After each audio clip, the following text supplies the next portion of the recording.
I remember that night so vividly, not because of the food or the restaurant or even the birthday candles on the table, but because of the silence that followed after my sister's words cut through the air.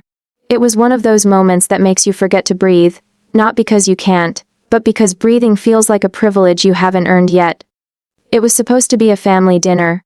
That's what she called it when she invited me. Just family. Her tone had been sweet, rehearsed, like she'd practiced it before calling. Maybe she had. It had been months since she last reached out. We'd grown distant not because of geography but because of everything unspoken between us. Old hurts dressed up as indifference, love buried under pride. Still I said yes. Because sometimes, even after years of being left out, there's a part of you that hopes that maybe, just maybe, this time will be different. The restaurant was one of those upscale places with dim lights, white tablecloths, and waiters who glide instead of walk. My sister had chosen it, of course. She always liked to make a statement. Her kids were dressed in matching designer clothes, laughing about something on their phones. I watched them half smiling, half aching. I sat quietly trying to blend into the setting like an apology no one asked for. I didn't expect grand gestures or expensive meals. I only wanted to belong. I wanted warmth. I wanted the comfort of family. When the waiter arrived, he handed everyone menus that looked like works of art. My sister's husband ordered 2 bottles of wine and told the waiter not to be shy with the appetizers. I just nodded when it was my turn, letting them lead. That's how it always was. I followed their rhythm even when it didn't suit me. The laughter was loud, the kind that fills spaces and makes everyone else invisible. I smiled when they smiled, nodded when they spoke, and pretended I wasn't counting the minutes before awkwardness returned. My sister had a way of including me in ways that made me feel excluded. Compliments that sounded like critiques. Questions that felt like tests. When the waiter began taking orders, her kids each picked the most expensive steak on the menu. 200 each. My sister laughed proudly and said something about developed taste. And her husband grinned like that was a family achievement. I ordered something small, more out of habit than hunger. And then came the pause that made the world tilt for a second. The waiter looked in my direction, pen poised, polite and waiting. Before I could speak, my sister leaned in slightly and said, "Oh, we didn't order for your son." Her tone was light, casual, almost dismissive, like she was pointing out that someone had forgotten a napkin. She reached for the bread basket and handed it across the table, her manicured hand delicate, her smile tight. "Here," she said, "can have this while we wait." The air felt thick. Every sound in the restaurant faded until all I could hear was my own heartbeat. I looked at her, waiting for the joke that never came. She was serious. Her husband was scrolling through his phone like he didn't hear it. Her kids were giggling about something, not even noticing. I looked down at the bread, and it wasn't just bread anymore. It was everything. Every time I had been told to understand. Every moment I'd swallowed my pride for the sake of peace. Every time I'd been made to feel like a guest in a family I was born into. I wanted to speak, to say something. Anything but words betrayed me. I could feel my throat tighten, my palms damp, my chest heavy. There's a kind of hurt that doesn't explode, it seeps. Quietly. Patiently. It waits until your insides are drowning, and no one sees it. I smiled instead. That polite, fragile smile women wear when their hearts are breaking but they don't want to make a scene. I broke a piece of bread, my hands trembling slightly. I told myself it was fine. That maybe she didn't mean it that way. That maybe I was overreacting. That maybe it wasn't about cruelty but convenience. But deep down I knew. It was about control. About reminding me where I stood. I sat there through dinner, each bite of food around me sounding louder than it should. Forks clinking, glasses clinking, laughter. So much laughter. It all echoed off the walls like it was mocking me. Every so often my sister would throw me a look. The kind of look that says, "See, you should have done better. Been more like us." And I thought about all the times she'd said things like, "You made your choices," when I struggled, or, "You always play the victim," when I tried to explain my pain. To her, everything was about appearances. To her, love was a performance, and I had stopped auditioning. The waiter came around once more, asking if we needed anything else. My sister's kids ordered dessert. Gold leaf chocolate something. And my sister waved him off with the ease of someone who believes money solves discomfort. She turned to me and said, "You're quiet tonight." I wanted to tell her that silence was safer. That every time I opened my mouth, my truth was turned into a weapon against me. But instead I said, "Just tired." And that was the truth. I was tired. Tired of pretending. Tired of excusing cruelty dressed as family tradition. Tired of thinking love meant endurance. When the bill came, my sister's husband made a show of pulling out his black card. Smirking, "Don't worry," he said, "we've got this," on as if I'd ever asked. On the drive home, I didn't cry. I just stared out the window, watching city lights blur into streaks. My chest felt hollow, but my mind was racing. There's a strange peace that comes after pain, the kind that whispers, "Enough." That night, I realized something. I had spent years begging for crumbs of affection from people who only wanted me to stay small. They didn't want to love me, they wanted to remind me that I needed their love. That's not family, that's power disguised as care. I thought about the dinners I had skipped, the holidays I avoided, the messages I left unanswered, and how guilty I had felt each time. Guilt that was planted and watered by the idea that I owed them something. That blood meant debt. But love shouldn't feel like repayment.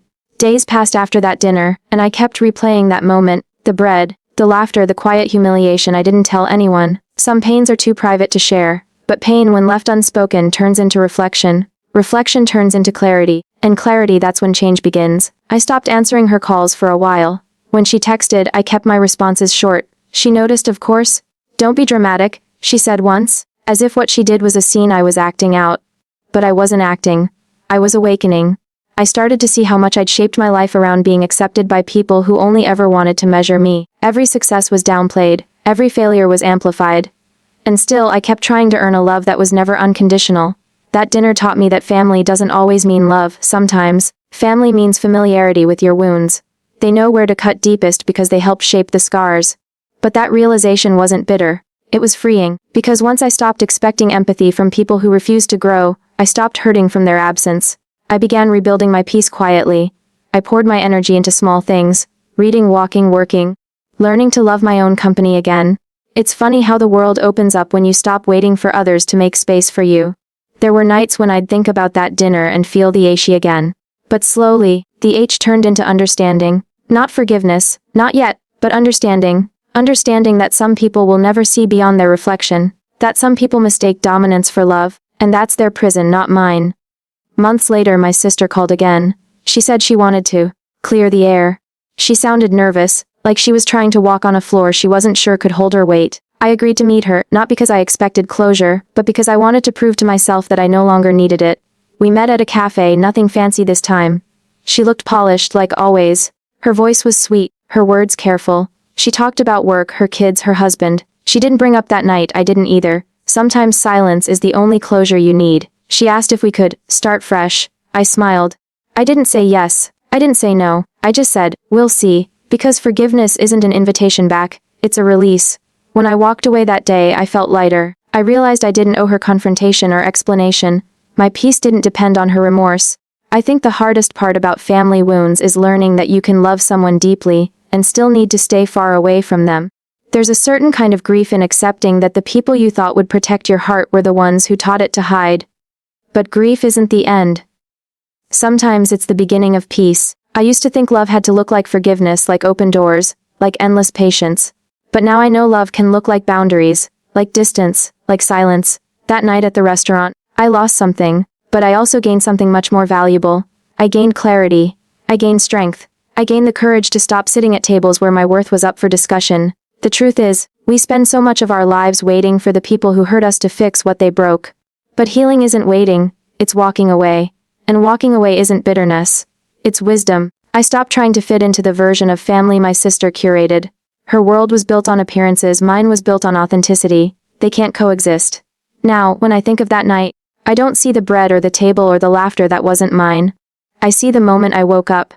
The moment I realized I didn't need their table to feel full. Because peace doesn't come from being invited. It comes from knowing you can build your own place, your own warmth, your own belonging. And that's what I did. It didn't happen overnight. There were tears, memories, moments of doubt, but every step away from that kind of love brought me closer to real love, the kind that doesn't shrink you. Sometimes I still hear her voice in my head, that casual, cruel tone. "We didn't order for your son." But now, when I hear it, it doesn't sting, it reminds me. It reminds me how far I've come from needing validation to understanding self-respect. It reminds me that silence can be power. That walking away is not weakness. That kindness toward yourself is not selfish. It's sacred. Family doesn't end when you distance yourself from cruelty. Family begins when you start choosing peace over pain, and I've chosen peace. Every single day since that night, because no one should ever have to beg for a place where love should already live. Because sometimes, the most loving thing you can do for yourself is stop showing up where you're only tolerated. And that's what I did. I walked away. And in doing so, I finally came home, to myself. I used to think family was something sacred, something untouchable. I thought it was about showing up, no matter what.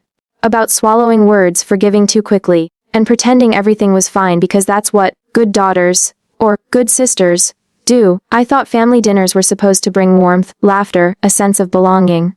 But somewhere along the line, I learned that sometimes those tables are built on quiet cruelty, and that not every place you're invited to is meant for your peace. There was a time when I would have done anything just to be accepted, to be seen as part of something bigger than myself. I would have endured the side comments, the comparisons, the little digs disguised as jokes. I would have smiled when they mocked my choices, stayed silent when they dismissed my struggles, and nodded when they rewrote my story in their favor. Because I was desperate for connection, even if it came with conditions. But kindness, true kindness, was never served at those tables. What was served instead was a performance. A display of who had the better car, the bigger house, the louder laugh. Love was a competition. Affection was rationed, and empathy was absent. Everything was about appearance, and anyone who didn't fit that mold became the target. It took me years to realize that being invited doesn't mean being valued. That sitting there, pretending I didn't notice the way their words stung, wasn't love, it was survival. I convinced myself that enduring their coldness was strength, that staying quiet was maturity. But silence isn't always noble. Sometimes it's just fear dressed up as grace. I remember one evening when everyone was gathered around, and my sister started talking about success, in that way she does. Loud enough for everyone to hear but soft enough to pretend she wasn't trying to humiliate anyone. She looked right at me when she said, "Some people just make bad choices and then expect sympathy." Everyone laughed, even the ones who didn't understand the context. I laughed too.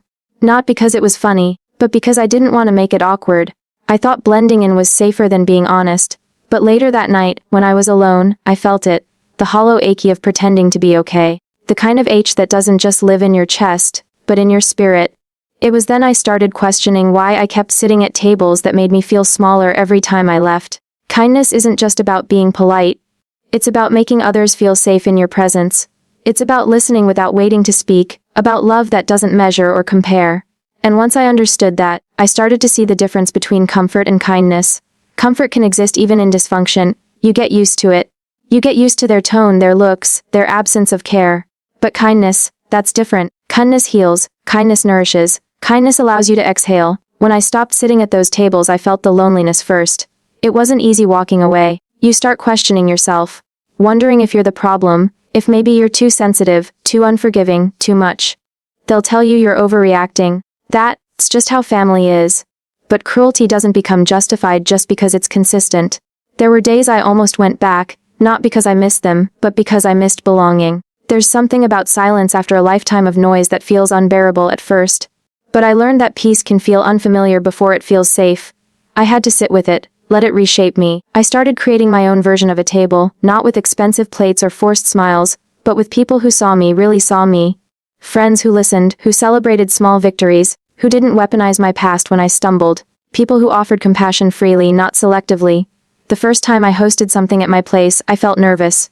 It wasn't fancy, just simple dishes, laughter, mismatched chairs. But it was real. There was no pretending, no competition, no sharp edges disguised as love.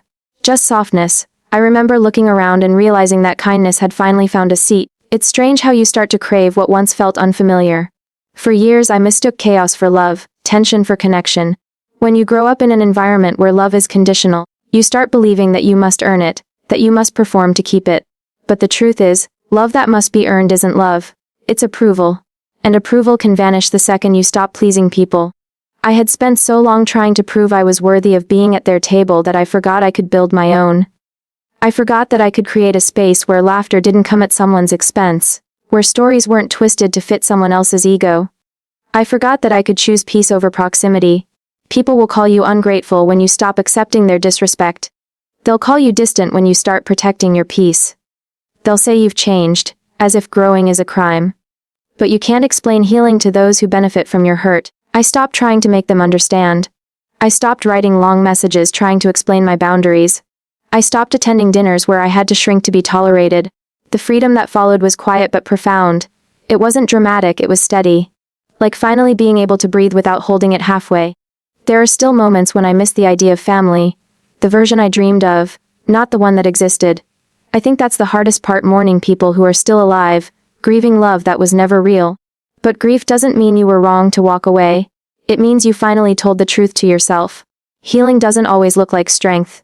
Sometimes it looks like sitting alone on a Sunday evening, eating leftovers, and realizing you feel lighter than you ever did at their crowded tables. Sometimes it looks like letting go without closure, because you know that peace isn't found in apologies, it's found in acceptance. Kindness became my compass. Whenever I felt unsure about someone, I asked myself, do I feel safe here? Do I feel seen here? Do I feel like I can breathe? And if the answer was no, I stopped forcing it. Not every door deserves to be knocked on twice. I learned to pour into the people who poured into me, to water connections that didn't drain me. It's amazing how different love feels when it's mutual, when it doesn't make you second, guess your worth. That kind of love doesn't demand performance, it invites presence. And for the first time, I started showing up as myself, not as the version they expected. I didn't need to be perfect, successful, or agreeable. I just needed to be real. The more distance I kept from unkindness, the more space I found for compassion, to myself and others. I began forgiving not because they deserved it, but because I deserved peace. I stopped expecting apologies that would never come. I stopped replaying conversations trying to understand why they were the way they were. Some people never learn the language of empathy, and that's not your burden to translate. It's a strange kind of power, realizing you can love people and still not let them near you. That you can care from afar and still protect yourself. I used to think boundaries were walls, but they're not. They're doors, and you decide who gets to walk through. The more I honored my peace, the more I attracted people who spoke its language. People who didn't need to be impressed, only understood. And slowly, I realized that the love I had been chasing all those years wasn't lost. It was waiting, inside me, growing quietly beneath all that pain. Healing started when I stopped sitting at tables where kindness wasn't served. But it continued when I learned to set my own. When I stopped begging to be fed and started nourishing myself. When I understood that I didn't need to prove my worth to anyone who made me question it in the first place. It wasn't an act of rebellion, it was an act of love. The kind of love that says, I deserve better, and means it. The kind of love that doesn't apologize for wanting softness in a world that romanticizes struggle. Sometimes I catch myself remembering those old dinners, the noise, the tension hidden behind laughter, the way I'd rehearse my sentences to avoid their judgment. It feels like watching someone else's life now. That version of me was starving, for approval, for belonging, for love. I wish I could hold her and tell her, you don't have to keep earning what should be given freely. If there's one thing healing taught me, it's that peace isn't loud. It doesn't announce itself. It doesn't demand attention. It comes quietly, sits beside you and waits until you notice it. And once you do, you'll never want to return to where it was missing. Because no amount of shared blood or history can replace the safety of kindness. Because love that requires you to suffer first isn't love at all. Because you deserve to be somewhere laughter feels like music, not mockery.